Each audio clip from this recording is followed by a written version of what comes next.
ഞാൻ എൻ്റെ കരിയറിൽ ഓർക്കാൻ ആഗ്രഹിക്കാത്ത ഒരു ദിവസമാണത്. ഇപ്പോഴും കിടക്കുമ്പോൾ ഒരു പേടി സ്വപ്നം പോലെ അതെന്നെ പിന്തുടരുന്നു. ഒരിക്കലെങ്കിലും ആ ദിവസം വീണ്ടും തിരിച്ചു വന്നിരുന്നുവെങ്കിൽ എന്ന് പലപ്പോഴും ഞാൻ ആഗ്രഹിച്ചിട്ടുണ്ട്. ഞാൻ എൻ്റെ ജീവിതത്തിൽ ഏറ്റവും വെറുക്കപ്പെട്ട ദിവസമായാണ് അതിനെ കാണുന്നത്. 2016 2020 വേൾഡ് കപ്പിൽ ഇന്ത്യക്കെതിരായി ഉണ്ടായ അപ്രതീക്ഷിത തോൽവിയെപ്പറ്റി ബംഗ്ലാദേശ് ഇതിഹാസം മുഹമ്മദുള്ളയുടെ വാക്കുകളാണിത്. 2016 2020 വേൾഡ് കപ്പിൽ അന്ന് ഇന്ത്യ ബംഗ്ലാദേശിനോട് ഏറ്റുമുട്ടിയപ്പോൾ ഇരു ടീമുകൾക്കും ആ കളി വളരെ നിർണായകമായിരുന്നു. ഇന്ത്യക്കെതിരെ ഇന്ത്യയിൽ നടക്കുന്ന വേൾഡ് കപ്പിൽ വിജയിക്കുക എന്ന് പറയുന്നത് വലിയൊരു കാര്യമാണ്. അതുകൊണ്ട് തന്നെ ബംഗ്ലാദേശ് അന്ന് എല്ലാ രീതിയിലും വേണ്ട തയ്യാറെടുപ്പിലൂടെയാണ് ഇന്ത്യയെ നേരിടാൻ ഇറങ്ങിയത്. ബാംഗ്ലൂർ ചിന്നസ്വാമി സ്റ്റേഡിയത്തിൽ വെച്ചായിരുന്നു മത്സരം നടന്നിരുന്നത്. നിറഞ്ഞ ഇന്ത്യൻ കാണികൾക്ക് മുന്നിൽ അവർ വിചാരിച്ച പോലെ തന്നെ ഇന്ത്യയെ 150 താഴെ ഒതുക്കാൻ അവർക്ക് സാധിച്ചു. 20 ഓവറിൽ 7 വിക്കറ്റ് നഷ്ടത്തിൽ ഇന്ത്യക്ക് 146 റൺസ് എടുക്കാനേ സാധിച്ചുള്ളൂ.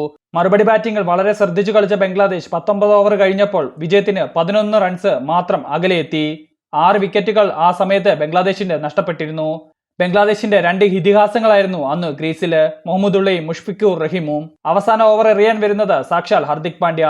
ആദ്യ പന്തിൽ മുഹമ്മദുള്ളയ്ക്ക് 1 റൺസ് എടുക്കാനേ പറ്റിയുള്ളൂ. എന്നാൽ തൊട്ടടുത്ത 2 പന്തുകളിൽ ബൗണ്ടറി നേടി മുഷ്ഫിഖുർ റഹീം ബംഗ്ലാദേശിനെ അനായാസ വിജയത്തിലേക്ക് നയിച്ചു. ഇനിയും വിജയിക്കാൻ വേണ്ടത് 3 ബോളിൽ 2 റൺസ്. ഹർദിക് പാണ്ഡ്യ വളരെ നിരാശയിൽ ധോണിയുടെ അടുത്തേക്ക് ചെന്നു. ഇന്ത്യൻ ആരാധകർ നിശ്ചലമായിരിക്കുന്നു. അതേസമയം മുഷ്ഫിഖുർ റഹീമും മുഹമ്മദുള്ളയും ആ ബൗണ്ടറിക്ക് തൊട്ടു പിന്നാലെ ഇന്ത്യൻ കളിക്കാർക്ക് നേരെ അവരുടെ സ്ഥിരം ആഹ്ലാദ പ്രകടനങ്ങൾ നടത്തി. ഇതെല്ലാം കണ്ടുകൊണ്ട് നിശ്ചലമായി ഇരിക്കാനേ ധോണിക്കും കൂട്ടർക്കും അന്നേരം സാധിച്ചുള്ളൂ. എന്നാൽ ഹർദിക് പാണ്ഡ്യ എറിഞ്ഞ 4ാമത്തെ ബോളിൽ സിക്സറിലൂടെ വിജയത്തിലേക്ക് കുതിക്കാൻ ശ്രമിച്ച മുഷ്ഫിഖുർ റഹീം ധവാന്റെ കൈകളിലേക്ക് ഒതുങ്ങി. 2 ബോളിൽ 2 റൺസ് എന്ന രീതിയിലേക്ക് കളി മാറി. പക്ഷേ അപ്പോഴും ബംഗ്ലാദേശിന് ആശ്വാസമായി മുഹമ്മദുള്ള ക്രോസ് ചെയ്ത് ബാറ്റിംഗ് എൻഡിലേക്ക് വന്നു. അതുകൊണ്ട് തന്നെ അദ്ദേഹമാണ് അടുത്ത ബോൾ നേരിടേണ്ടത്. ബംഗ്ലാദേശിനെ സംബന്ധിച്ച് അവരുടെ ഏറ്റവും എക്സ്പീരിയൻസും അതുപോലെ തന്നെ ഒരു കളി എങ്ങനെ ഫിനിഷ് ചെയ്യണമെന്ന് നല്ലപോലെ അറിയാവുന്ന ഒരു കളിക്കാരനാണ് അദ്ദേഹം.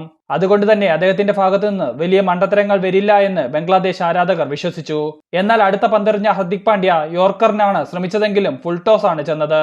ബൗണ്ടറിക്ക് ഗ്യാപ്പ് നോക്കി നിന്ന മുഹമ്മദുള്ള ഈ ഫുൾ ടോസ് കണ്ടതോടെ അദ്ദേഹത്തിന്റെ മനസ്സു മാറി. സിക്സറിലൂടെ ടീമിനെ വിജയിപ്പിക്കാം, അതിലൂടെ ബംഗ്ലാദേശിന്റെ ഹീറോയായി മാറാം എന്ന് ധരിച്ച അദ്ദേഹത്തിന് തെറ്റി. ബോൾ നേരെ ജഡ്ഡുവിന്റെ കൈകളിലേക്ക്. ഇന്ത്യ കളിയിലേക്ക് തിരിച്ചെത്തി. അവസാന പന്തിൽ 2 റൺസ് വേണം ബംഗ്ലാദേശിന് ജയിക്കാൻ. പക്ഷേ അവസാന പന്ത് ബാറ്റിൽ കൊള്ളിക്കാൻ അവർക്ക് സാധിച്ചില്ല.